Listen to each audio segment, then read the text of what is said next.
Hey everyone, I have here the LEGO Ninjago Dragons Rising Season 1 set. It's called Destiny's Bounty. Race Against Time. It has 1,739 pieces, and I paid $160 US for it. The whole thing was built live over on Twitch. You should follow me over there on Twitch if you like my content and you want more chill LEGO and plastic model assembly content, including not just LEGO itself, but stuff with a lot more build experience than that too. This comes with 6 minifigures evenly balanced between classic and new characters, and you also get 2 small dragons, 1 extra small. Let's give it a quick spin here so you can see the overall shape of it, which is odd. It's one of the more odd of the Destiny's things that they've done. I think second only to the land bounty, because it has this very, very narrow center section, which makes for a good handle to pick it up. There's a lot of structural support and strength through there. But beyond that, it doesn't feel like a ship. Now, it is semi-accurate to the in-universe design. You know, everything is scaled down quite a bit here, but still, it is weird to me.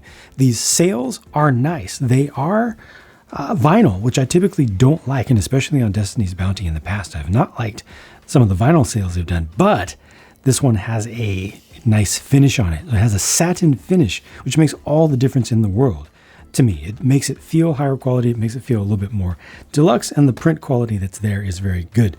There's a small knob on the back with a very simple mechanism to bring the sails down, so it's just directly back here. You can see the gear there. It's a little bit awkward to get under here, but you know, it's not that big of a deal. And you just rotate that in either direction to spread it out, and it locks in place decently well. The build felt pretty good. There's a decent ratio between the amount of time that you put into building this and how much stuff you see on your table that's completed. You know, the rate of completion feels pretty good to me as far as the amount of stuff you get done.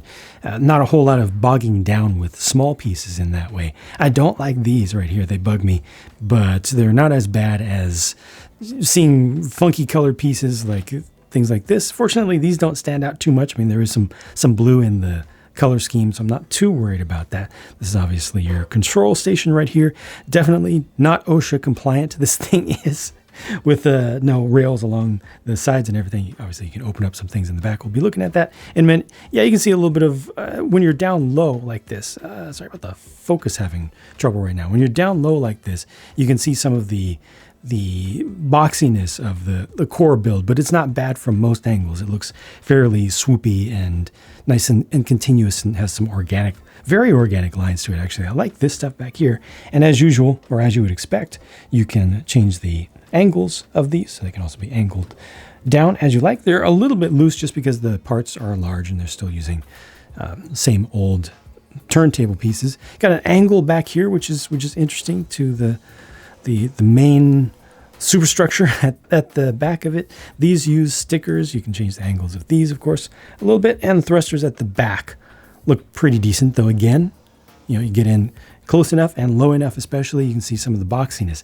Again, doesn't really bother me that much. I think that for what this is, not trying to be a full-on collector model, I think that the level of detail and the fit and finish is pretty appropriate and feels satisfying enough to me. There's a slightly higher up look at the bridge section. There's a compass here and then a telescope off to the side, which has a little bit of posing ability, so it doesn't need to be held in the hand of a minifigure.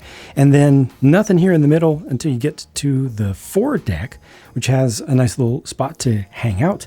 We've got the small garden here. You can set up some tea and players can play some Go. In front of that, the bow is open and empty. I mean, you can see right through. Now, this does not look good and it does not feel good. The intention here is for you to park the buildable dragon in this space. And I'll show you that in a few minutes. But right now, I just wanted you to see what this looks like when you don't have the dragon in, because a lot of people are going to want to have the dragon flying around and being, you know, used with the minifigures. At the rear, meanwhile, there's another spot for the even smaller dragon, for Ryu to hang out up here. So it's kind of Ryu's little clubhouse, you might call it, with some storage space for some food. The apple has gotten loose there. It also has a ball to play with and a dog's chew toy. And then to get access to the interior for figures, actual human minifigures, just pull all of this off. It's attached very simply at the back, comes off easily. And then this allows you to get just a little bit in there. It's a little bit difficult to see. So coming from directly above, basically you can have, say, 2 minifigures in there at once, and they can't be doing all that much, I would say. So not the most useful cabin section. One of the least useful maybe on a full-size Destiny's Bounty today. However, putting the roof back on, you can remove all of this. This whole back section comes straight on up, and that gives you access to a wonderful use of space below. This is another reason that I personally am not bothered by the slight bit of boxiness viewable from the outside, because it gives you access to all of this room here. And this is a good use of space, including spots for a couple people to sit down and play a versus video game there, including those nice controllers from Prime Empire. You got a small armory off to the side, some sushi there in the middle, or rolls, 2 beds that are usable by Ninja, and there's Lloyd's cowl, a couple of additional compasses up on the wall, so if you're downstairs, you can still see if you're getting off course accidentally. And then you've got the chalkboard over here on the side, which only has one single color of chalk, with just the white. Would have been nice to get a couple more on there, but you've got the eraser as well, and plenty of space to have figures, walking around and interacting with one another. Now, you cannot have them standing up when you put the upper deck on, but they can be sitting down, like for instance down in here, or laying down. So you can put, easily put like 4 figures and Ryu down here, and it won't even feel cramped. Ryu, of course, is this adorable little character, adorable in the show and adorable as a physical mold here. I think that the Lego part designer behind this did an excellent job. Has a lot of really crisp angles on it, has a curved spine, so it's not boring. It definitely has some life to it, but it still definitely fits into the Lego aesthetic, at least the Lego Ninjago aesthetic, I would say. The buildable dragon is apparently supposed to be Sora, not Sora the young ninja, new character for the Dragon's Rising season. If you haven't watched the show, there's no spoilers here, nothing to worry about. It's not the same being, they just do share the name. There's a little bit of connection there, but it's nothing metaphysical. As a build, this is actually very good for its size, I think. It has a good amount of articulation from almost nose, from like neck to tail, from head to tail, yes, definitely. So plenty back here at the tail, though you only have this for the rear leg. There's so much range of motion. There's a lot you can do with that, and it does have enough strength to hold this up in a number of poses. You also have the ball joint at the ankle, forward and rear, which gives you some range to keep the feet flat to the ground if you want to, or to fold them back in flight or while leaping around and such. At the front, you don't have elbows, because it's just the 4+ style of mech joint there. You're a little bit limited on twisting. I wish that this could twist out more. It can twist in a bit more, but not out as much as I would like to see. But you've got plenty of forward movement and backward movement, and then you can combine that again with the ankle. The little winglets don't, they require you to continue to use your imagination and the power of dragons and dragon magic to imagine that this can actually fly. Though they can flap a little bit. Actually, I don't remember if Sora is able to actually fly at this stage of her life that this is depicting here with this size. Neck, good amount of articulation there. You can almost go 90 degrees just directly left and right, and plenty of up and down, as well as kind of, retracting it in. That's kind of a good look right there. It's too bad that the crest can't really be brought together. I wish that all of this could be pinched together a little bit more. Also, technically, maybe this should be gold, but I'm okay with it in this color scheme. It's very striking. Relatively recent piece used for the printed part with the eyes on it. Mouth is a little bit lacking, but I do appreciate an actual build experience, which is kind of part of the Lego thing. And then on the back is just attached a turret. Hopefully that's integrated nicely and is comfortable for the animal and everything. But obviously this has just a couple of shooters on there. You can put have a figure sitting there, and this actually stays in place, doesn't freely rotate around. Even looks respectable on the underside. Look at that consistent color scheme all the way through. When Sora gets integrated into the bow of the Destiny's Bounty, this is what it looks like. Roughly, you have some range of motion here. You can bring the head back a little bit, have it a little bit higher. You can have it settle down a little bit more. You can move the winglets forward and back a bit. There's there's some options. There isn't just one spot where this specifically fits. You do have to get the legs, especially the rear legs, angled just about right in order to have enough room to push it back there and then push the foredeck back down so it's at least close to flat. You can get it fully flat, but this was a good compromise here that gives a decent range of motion for the turret. So Sora's turret becomes the ship's turret at this point, although it is angled up right now. You can kind of get it down in there a little bit more flat, but then you lose the ability to spin around quite as easily. Probably taking the winglets off at this point, just don't think about it too much, is going to make it a better toy at this point. I think this makes for a really nice looking masthead, and it definitely matches with the color scheme towards the rear. All that, is fully matching, but it feels a little bit awkward to me. It's nice to have a dragon that's on board and is able to help provide power to the ship, and then through its own elemental powers, and then take off and do its own thing. But this does feel a little bit captured to me. It feels a little bit uncomfortable to look at. So yeah, it's an idea. I think it's done decently well. Could have been done better for the toy, but it looks good. Here are the three classic characters, left to right: Lloyd, Kai, and Master Wu. I keep almost saying Sensei Wu, but that hurts sales in China, so we can't call him that anymore. Master Wu. I think all of these look good.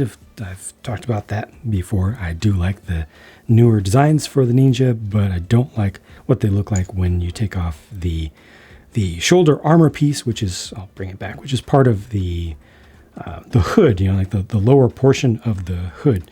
I like the look of all these prints with everything removed, but as soon as you put just the hood back on, it just looks awkward. That's kind of weird. The only bad thing about these.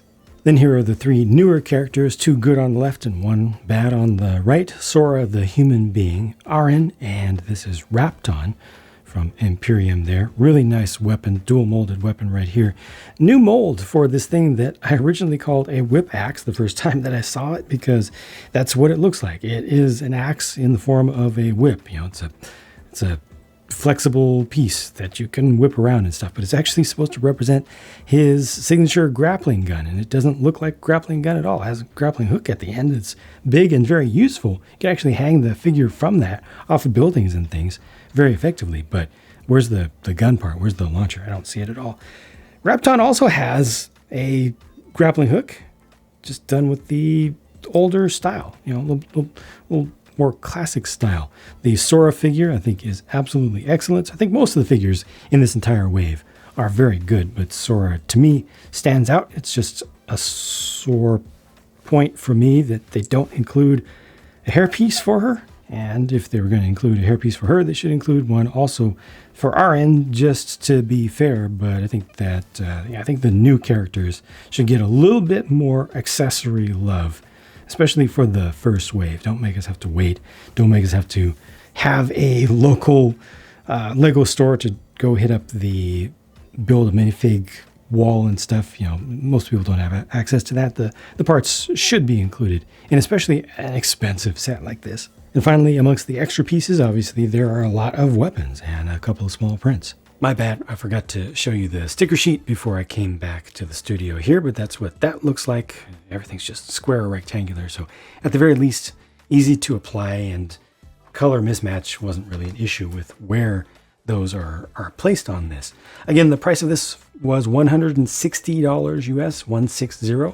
It's 150 euros, 130 pounds UK, 210 Canadian, which as usual is just a couple dollars US below the US price. It's a lot of money. It's also a lot of parts, and not a whole lot of those parts are tiny. This thing is pretty sizable. I would feel actually comfortable with that price as an initial full retail price if you didn't have to put the dragon into the bow to make the ship feel more complete. If it just had a foredeck, the rest of the foredeck there, maybe some small masthead build, and then just some little details up front. I guess they could have even just put a the turret or a turret up there just by itself, but you know, it's all integrated into what they've done in the show and all. In the end, I really thought that I was going to be bothered by how narrow it is in the middle, especially with respect to value, because it feels like, you know, hey, we're giving you the big old Destiny's Bounty, but all this is missing. It felt like a cheat to me. But after, you know, putting this thing together and seeing how much space is, I actually like the space up here in the attic better than the space down here. But then the space below all that's really good. Yeah, so I think as it is, I would rather see this at $150 US. 140 would be better. Yeah, 139 for 2023. Yeah, about 139. So for them to ask 150 is stretching, 160 is stretching a fair bit more. I don't feel like it's a ripoff, but I do feel like it's a bit high. And I personally would recommend, if you like what you see, wait a little bit. Try to get this on a discount. If you absolutely love it and you need it now, and you think that $160 is not too bad for it, or whatever the price is where you live is not too bad, I'm not going to fight you on it. Because again, the build experience for it is pretty good. The ability, I mean, the swoosh ability is kind of excellent. It's rather heavy. That helps you to feel the value too when you actually have this in your hands. It's very rear heavy at this point, unfortunately. Yeah, it's nice to have that easy grip there, but even with Sora up front, you know, it helps the balance, but it's not quite there still. It's still rear heavy, so the physics are off just a little bit. Most of what I don't like about this is just little things, you know? And there's a lot that is good going for it. So overall, my feelings about this are definitely positive. Set this large and expensive, should have included the hair pieces. Even if they didn't include them in any of the smaller sets, at the very least, the bigger sets should include the hair pieces for at least the new characters, because they're just so unique, and you really want to establish the new characters. And if anybody gets connected to them now, you want to allow folks of whatever age to be able to start role-playing as them or using them in situations as figures, especially with the version of them we see on screen most, which is just showing the hair, etc. Yeah, all in all, good thing.